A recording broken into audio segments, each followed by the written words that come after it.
Hello मेरे प्यारे बच्चों, सुपर सवाल number 12 was a doubt from my one of my favourite kids.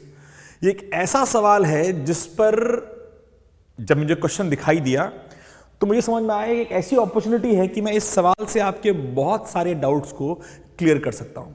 तो आइए, ये सुपर सवाल है हमारे 5 नंबर के चैप्टर से। नाम है हमारा प्यारा सेमीकंडक्टर, और ये सवाल बहुत सारे डाउट्स क्लियर करेगा, ये मेरी गारंटी है।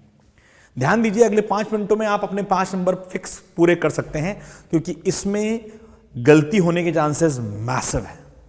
सवाल इज दिस, यहां पे एक सर्किट दिया गया है, आपसे बोला गया है ए और बी के बीच में basically what will be the you can say a. इन्होंने जो क्वेश्चन पूछा है, इन्होंने डायोड के against what is going to be the output wave front. Input wave front ये है इनकी -v से लेकर के फिर +v गई और फिर -v गई। मैंने कहा मान लेते हैं ये छोटा a है, ये छोटा b है, ये छोटा c है, ये छोटा d है, ये छोटा e है, ये छोटा f है। आपको इसका आउटपुट वेव फ्रंट बनाना है, लेकिन उसके लिए कुछ बातें समझना है। बेटा जभी भी ना ये मिसकंसेप्शन बच्चा क्लियर नहीं करेगा, परेशान रहेगा। ये आपका P होता है, ये N होता है। अगर P को पॉजिटिव और N को निगेटिव लिखें तो इसे बोलते हैं फॉरवर्ड बायस, और यहीं पर भैंस पानी में चली जाती है। क्योंकि अगर आपने प्लस माइनस सीखा और याद रखा, you will always be in problem. Forward biasing का सिंपल मतलब है कि this and should be HP high potential पर, और this and should be LP that is low potential पर। ये गारंटी मान के चलो कि बोर्ड के सिंपल जो ऑब्जेक्टिव क्वेश्चन आएंगे उसमें 4 डायग्राम आएंगे, और उन 4 डायग्राम में से एक क्वेश्चन उनमें पूछेंगे कौन सा फॉरवर्ड बायस में, और वहाँ 0 या प्लस माइनस नहीं होगा। वहाँ सीखना होगा हाई पोटेंशियल अगर P पर हुआ तो फॉरवर्ड बायस, और N पे अगर लो पोटेंशियल हुआ तभी फॉरवर्ड बायस होगा। ये समझ लीजिए। क्यों बोल रहा हूं इस क्वेश्चन में ऐसा? क्योंकि अगर आप क्वेश्चन को ध्यान से देखें तो जो आपका P पॉइंट है वो 0 वोल्ट पे है। भाई साहब, आपका P पॉइंट 0 वोल्ट पे है, तो अगर आपको फॉरवर्ड बायसिंग करनी है इस डायोड की, फॉरवर्ड बायसिंग करनी है इस डायोड की, और ये चीख चीख के बोल रहा है कि मेरा ये एंड तो ग्राउंडेड है, 0 वोल्ट पे है, तो फॉरवर्ड बायसिंग में अगर ये 0 वोल्ट है और मुझे फॉरवर्ड बायसिंग करना है तो दिस मस्ट बी नेगेटिव। अगर ये बाय चांस पॉजिटिव हो गया तो ये हो जाएगा रिवर्स बायस। तो ये क्या है आपका? ये फॉरवर्ड बायस कंडीशन आ गई। अगर ये गलती से भी 1 या कुछ भी पॉजिटिव वैल्यू आ गई तो 0 से बड़ा हो जाएगा, और तब ये रिवर्स बायस कंडीशन हो जाएगी। इसे स्टार लगा करके नोटिस कर डालो, इस पर क्वेश्चन बना है और बहुत जोरदार बना है।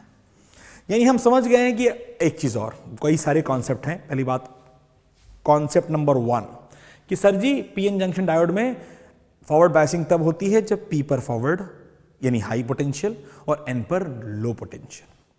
अब आउटपुट खेल के आओ, वेरी इंपॉर्टेंट। रिमेंबर, FB में फॉरवर्ड बायस में डायोड अगर आइडियल होगा तो रेजिस्टेंस 0 होगा, और अगर तुमने इसके अक्रॉस वोल्टेज यानी पोटेंशियल ड्रॉप देखने की कोशिश करी, जिसको आप V आउटपुट कह रहे हो, V आउट कह रहे हो, तो जब भैया जी रेजिस्टेंस ही 0 है तो फॉरवर्ड बायस में कोई आउटपुट नहीं आएगा।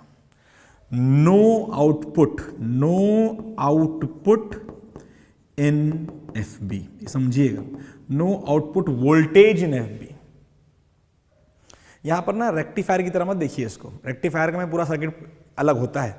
तो इसे समझिए कि अगर मैं इसे फॉरवर्ड बायस कर दूंगा, इसका रेजिस्टेंस 0 हो जाएगा, तो V बराबर IR में इसके क्रॉस पोटेंशियल ड्रॉप मुझे मिलेगा ही नहीं। और अगर मैं रिवर्स बायस कर दिया, रिवर्स बायस में it has resistance and very high resistance, इतना हाई रेजिस्टेंस कि पूरा पोटेंशियल ड्रॉप, ये जितनी भी सप्लाई आएगी पूरा का पूरा ये खा जाएगा, तो आउटपुट यहां मिलेगा। याद रखिए, यही काम आने वाला है। तो चलिए कॉरस्पॉन्डिंग सर्किट बनाएंगे हमारा। कॉरस्पॉन्डिंग मतलब हम A से शुरू करेंगे। मान लेते हैं A क्या है, अभी हम देखते हैं 0 पर A पर क्या आता है। तो A से B तक नेगेटिव आउटपुट है। A से B तक क्या है? तुम्हारा जो इनपुट है, ऑब्वियसली देखो ये 0 है, ये 0 वोल्ट है, तो B से तो कोई मतलब ही नहीं है। यानी जो वोल्टेज फेड किया जा रहा है बेटा, वो A से फेच किया दिया जा रहा है। जब ए नेगेटिव है, नेगेटिव मतलब फॉरवर्ड बायस है, फॉरवर्ड बायस मतलब जीरो रेजिस्टेंस है, और जीरो रेजिस्टेंस मतलब कोई भी आउटपुट नहीं मिलेगा। वाह भाई वाह, इसको ध्यान देना है, इसमें बच्चा गलती करता है, इसमें कोई आउटपुट नहीं मिलेगा, ए से बी तक जीरो आउटपुट, सीधी सी बात, not negative, it will be a zero output मान के चलो। फंडा क्लियर है? Very good. अब सी से डी में जब आओगे तो भाई साहब आप नोटिस करोगे कि ये पॉजिटिव है, ये पॉजिटिव हुआ तो रिवर्स बायस होगा, रिवर्स बायस हुआ तो आउटपुट आएगा और पूरा आएगा, तो आइडेंटिकली पूरा आउटपुट हमें V मिल जाएगा। ऑब्वियसली सी से एफ तक भी कोई आउटपुट नहीं आएगा और एक जोरदार आउटपुट मिल गया। ये वही आउटपुट है जो इनपुट वेव फ्रंट की तरह दिखता है नहीं, दिखता है मतलब इसका ये जो पीक है वो आएगा, लेकिन नेगेटिव वाला पार्ट आपको दिखाई नहीं देगा। It is a very important topic, it is a very important question and this is your output. और अगर कभी ये 5 नंबर में आया तो 2 नंबर का ये वेव फ्रंट बनानी पड़ेगी आपको समझाते हुए, और 3 नंबर में ये पूरा एक्सप्लेनेशन कि फॉरवर्ड बायसिंग कब होती है, ये भाई साहब जीरो में है, जीरो वोल्टेज में है, तो फॉरवर्ड बायसिंग केवल तब होगी जब एन वाला नेगेटिव होगा। And this will be easy question, easy PG.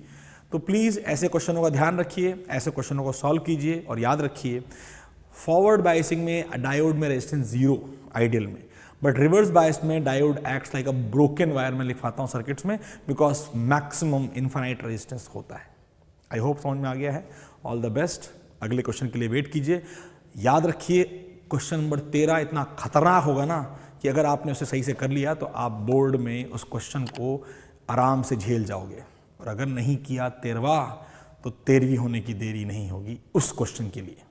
I hope मेरी बात समझ में आ गई है। तो 13वां क्वेश्चन मिस ना करिए, बल्कि कोई क्वेश्चन मिस मत करिए, इन सबको बार बार करिए। These are all probable question जो बोर्ड में आएंगे। All the best, bye bye.